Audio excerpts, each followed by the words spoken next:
Hello दोस्तों, मेरी नई कहानी में पुनः आप लोगों का स्वागत है। आज हम आपके लिए लेकर आए हैं बेटों वाली बूढ़ी विधवा माँ की इमोशनल कहानी। आइए कहानी शुरू करते हैं। पंडित अयोध्यानाथ का देहांत हुआ तो सबने कहा, ईश्वर आदमी की ऐसी ही मौत दे।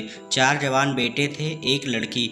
चारों लड़कों के विवाह हो चुके थे, केवल लड़की कुंवारी थी। संपत्ति भी काफ़ी छोड़ी थी, एक पक्का मकान, 2 बगीचे, कई हजार के गहने और 20,000 नगद। विधवा फूलमती को शोक तो हुआ और कई दिन तक बेहाल पड़ी रही, लेकिन जवान बेटों को सामने देखकर उसे ढाढ़स हुआ। चारों लड़के एक से एक सुशील, चारों बहुएं एक से एक बढ़कर आज्ञाकारिणी। जब वह रात को लेटती तो चारों बारी बारी से उसके पांव दबाती। वह स्नान करके उठती तो उसकी साड़ी छांटती। सारा घर इसके इशारे पर चलता था। बड़ा लड़का कामतानाथ एक दफ्तर में 50 रुपये पर नौकर था। छोटा उमानाथ डॉक्टरी पास कर चुका था और कहीं औषधालय खोलने की फिक्र में था।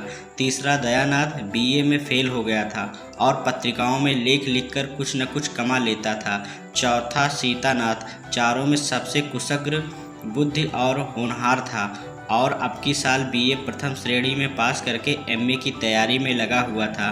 किसी लड़के में वह दुर्व्यसन, वह छैलापन, वह लुटाऊपन न था जो माता पिता को जलाता और कुल मर्यादा को दुबाता है।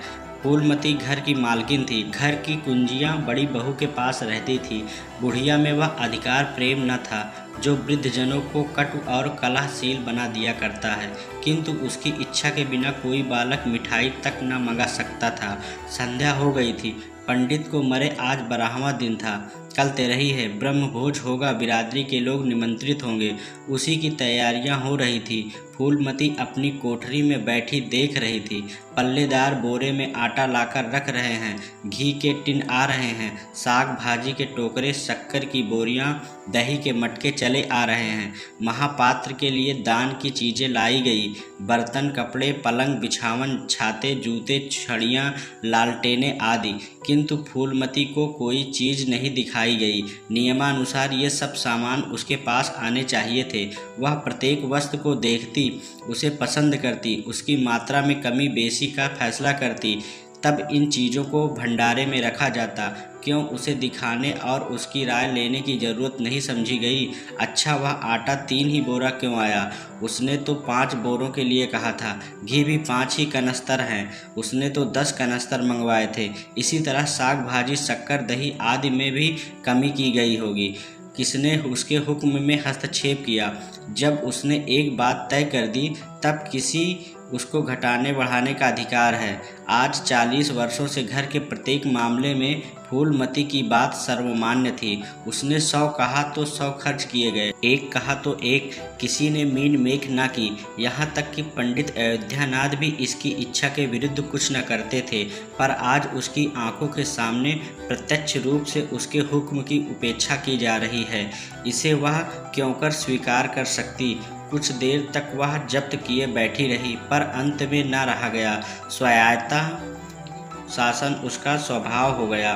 वह क्रोध में भरी हुई आई और कामतानाथ से बोली, क्या आटा 3 ही बोरे लाए? मैंने तो 5 बोरों के लिए कहा था और घी भी 5 ही टिन मंगवाया। तुम्हें याद है मैंने 10 कनस्तर कहा था। किफ़ायत को मैं बुरा नहीं समझती, लेकिन जिसने यह कुआं खोदा उसी की आत्मा पानी को तरसे। यह कितनी लज्जा की बात है। कामतानाथ ने क्षमा याचना न की, अपनी भूल भी स्वीकार न की, लज्जित भी नहीं हुआ। 1 मिनट तो विद्रोही भाव से खड़ा रहा, फिर बोला, हम लोगों की सलाह 3 ही बोरों की हुई और 3 बोरे के लिए 5 टिन घी काफ़ी था। इसी हिसाब से और चीज़ें भी कम कर दी गई हैं। फूलमती उग्र होकर बोली, किसकी राय से आटा कम किया गया? हम लोगों की राय से।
कामता नाथ से या बड़ी बहू से।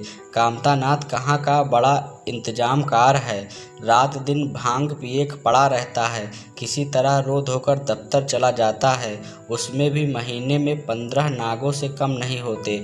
वह तो कहो साहब पंडित जी का लिहाज करता है, नहीं अब तक कभी का निकाल देता। और बड़ी बहू जैसी फूहर औरत भला इन सब बातों को क्या समझेगी, अपने कपड़े लत्ते तक तो जतन से रख नहीं सकती, चली है गृहस्थी चलाने, भद होगी और क्या।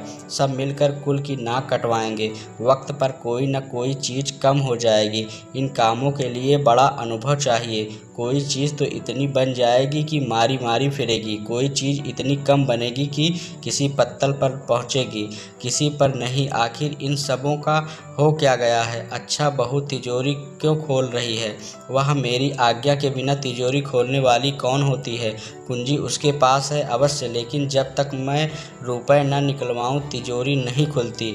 आज तो इस तरह खोल रही है मानो मैं कुछ हूँ ही नहीं, यह मुझसे बर्दाश्त न होगा।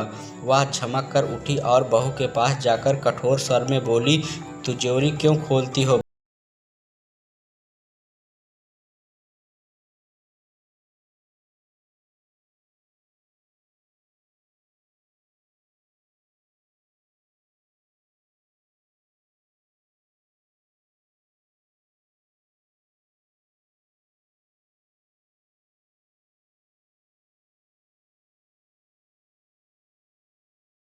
मुझे हुक्म मिला, रुपए लाकर दे दो। रुपए लिए जाती हूँ। फूलमती खून का घूंट पीकर रह गई। उस वक्त बिगड़ने का अवसर न था, घर में मेहमान स्त्री पुरुष भरे हुए थे।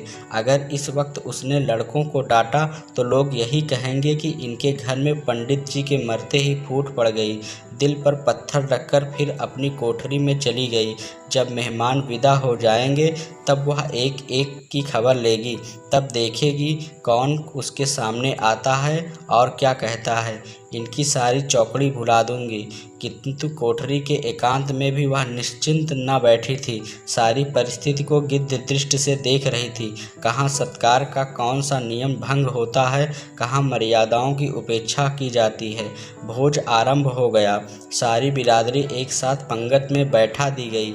आंगन में मुश्किल से 200 आदमी बैठ सकते हैं, ये 500 आदमी इतनी सी जगह में कैसे बैठ जाएंगे।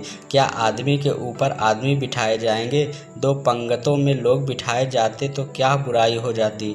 यही तो होता कि 12 बजे की जगह भोज 2 बजे समाप्त होता, मगर यहाँ तो सबको सोने की जल्दी पड़ी है। किसी तरह यह बला सिर से टले और चैन से सोएं। लोग कितने सटकर बैठे हुए हैं कि किसी को हिलने की भी जगह नहीं, पत्तल एक पर एक रखे हुए हैं। पूरियां ठंडी हो गई, लोग गरम गरम मांग रहे हैं।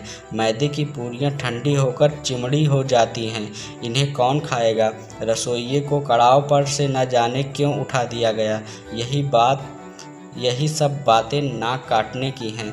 सहसा शोर मचा, तरकारियों में नमक नहीं। बड़ी बहू जल्दी जल्दी नमक पीसने लगी। फूलमती क्रोध के मारे होठ चबा रही थी, पर इस अवसर पर मुंह न खोल सकती थी। नमक पिसा और पत्तलों में डाला गया। इतने में फिर शोर मचा, पानी गर्म है, ठंडा पानी लाओ। ठंडे पानी का कोई प्रबंध न था, बर्फ़ भी न मंगाई गई। आदमी बाजार दौड़ाया गया, मगर बाजार में इतनी रातें गए बर्फ कहाँ। आदमी खाली हाथ लौट आया। मेहमानों को वहीं नल का गर्म पानी पीना पड़ा। फूलमती का बस चलता तो लड़कों का मुंह नोच लेती। ऐसी छीछा लेदर उसके घर में कभी न हुई थी। उस पर सब मालिक बनने के लिए मरते हैं। बर्फ जैसी ज़रूरी चीज़ मंगवाने की भी किसी को सुधि न थी। सुधि कहाँ से रहे, जब किसी को गप लड़ाने से फुर्सत मिले। मेहमान अपने दिल में क्या कहेंगे कि चले हैं बिरादरी को भोज देने।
कामतानाथ ने मसनद पर टेक लगाते हुए कहा, दादा की बात दादा के साथ गई। पंडित विद्वान भी हैं और कुलीन भी होंगे, लेकिन जो आदमी अपनी विद्या और कुलीनता को रुपयों पर बेचे वह नीच है। ऐसे नीच आदमी के लड़के से हम कुमुद का विवाह सेत में भी ना करेंगे। 5,000 तो दूर की बात है, उसे बताओ धता और किसी दूसरे वर की तलाश करो। हमारे पास कुल 20,000 ही तो हैं। एक एक के हिस्से में 5-5 हज़ार आते हैं। 5,000 दहेज में दे दें और 5,000 नेक न्योछावर बाजे गाजे में उड़ा, तो फिर हमारी बधिया ही बैठ जाएगी। उमानाथ बोले, मुझे अपना औषधालय खोलने के लिए कम से कम 5,000 की ज़रूरत है। मैं अपने हिस्से में से एक पाई भी नहीं दे सकता। फिर खुलते ही आमदनी तो होगी नहीं, कम से कम साल भर घर से खाना पड़ेगा। दयानाथ एक समाचार पत्र देख रहे थे, आंखों से ऐनक उतारते हुए बोले, मेरा विचार भी एक पत्र निकालने का है। प्रेस और पत्र में कम से कम 10,000 का कैपिटल चाहिए। 5,000 मेरे रहेंगे तो कोई न कोई साझेदार भी मिल जाएगा। पत्रों में लेख लिखकर मेरा निर्वाह नहीं हो सकता। कामतानाथ ने सिर हिलाते हुए कहा, अजी राम भजो, सेत में कोई लेख छापता नहीं, रुपए कौन देता है। दयानाथ ने प्रतिवाद किया, नहीं, यह बात तो नहीं है। मैं तो कहीं भी बिना पेशगी पुरस्कार लिए नहीं लिखता। कामतानाथ ने जैसे अपने शब्द वापस लिए, तुम्हारी बात मैं नहीं कहता भाई, तुम तो थोड़ा बहुत मार लेते हो, लेकिन सबको तो नहीं मिलता। बड़ी बहू ने श्रद्धा भाव ने कहा, कन्या भाग्यवान हो तो दरिद्र घर में भी सुखी रह सकती है, अभागी हो तो राजा के घर में भी रोएगी। यह सब नसीबों का खेल है। कामतानाथ ने स्त्री की ओर प्रशंसा भाव से देखा, फिर इसी साल हमें सीता का विवाह भी तो करना है।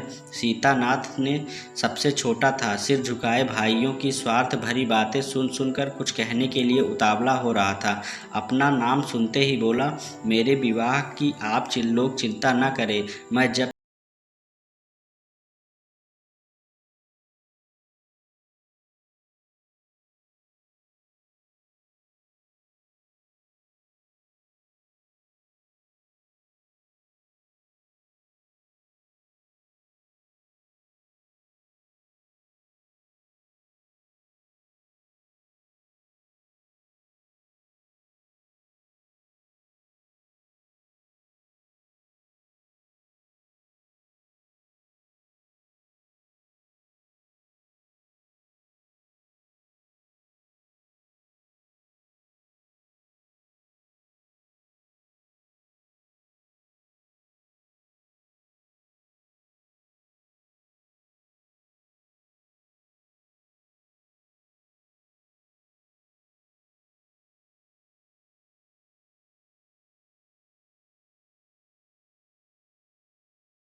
हैं, मुझे कौन पूछता है। कभी कभी सिफारिशें धरी रह जाती हैं और बिना सिफारिश वाले बाजी मार ले जाते हैं, तो आप जैसा उचित समझे। मुझे यहाँ तक मंजूर है कि चाहे मैं विलायत न जाऊँ पर कुमुद अच्छे घर जाए। कामतानाथ ने निष्ठा भाव से कहा, अच्छा घर दहेज देने ही से नहीं मिलता भैया। जैसा तुम्हारी भाभी ने कहा, यह नसीबों का खेल है। मैं तो चाहता हूँ कि मुरारी लाल को जवाब दे दिया जाए और कोई ऐसा घर खोजा जाए जो थोड़े में राजी हो जाए। इस विवाह में मैं 1,000 से ज़्यादा नहीं खर्च कर सकता।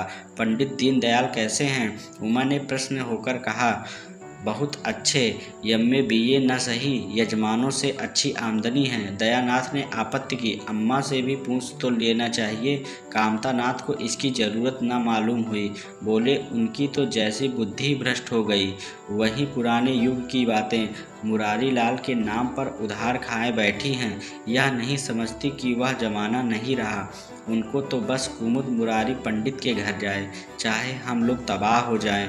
उमा ने एक शंका उपस्थित की, अम्मा अपने सब गहने कुमुद को दे देंगी, देख लीजिएगा।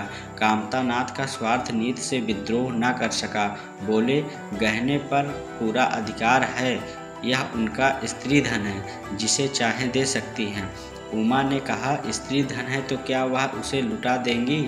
आखिर वह भी तो दादा ही की कमाई है, किसी की कमाई हो। स्त्री धन पर उनका पूरा अधिकार है।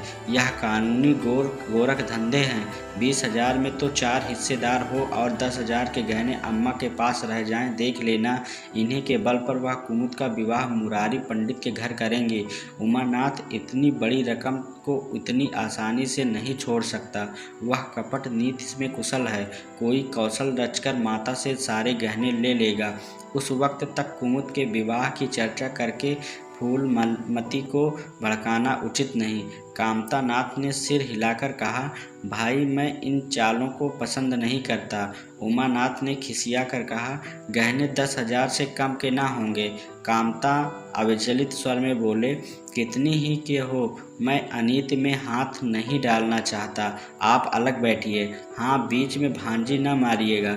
मैं अलग रहूँगा और तुम सीता अलग रहूँगा।